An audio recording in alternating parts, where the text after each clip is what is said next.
Buonasera e benvenuti a tutti. Questa sera il gruppo polifonico caprivese presenterà il concerto di Natale Cantano gli Angeli, progetto corale inserito nel cartellone regionale dell'USCI, Unione Società Corali Italiane del Friuli Venezia Giulia, denominato Nativitas. Per questa occasione il coro sarà accompagnato da un gruppo giovanile composto da bravi cantori e validi pianisti. Questi bambini e ragazzi sono figli e figlie di alcuni nostri coristi che hanno accettato di collaborare in questo importante progetto.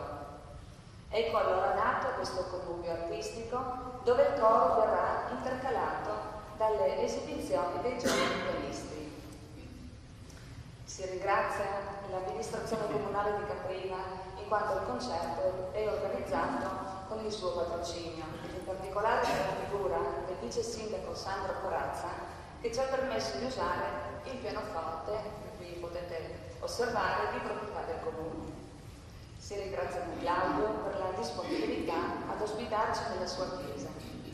Si ringraziano inoltre i signori Jazz Peter ed Elvira, titolari della ditta Smart Industries Italy di Morano, che ci hanno gentilmente offerto il contributo per la stampatura della brochure di Salvi.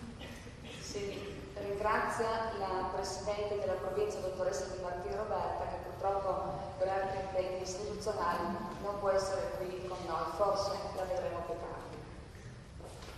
Il coro questa sera sarà accompagnato al pianoforte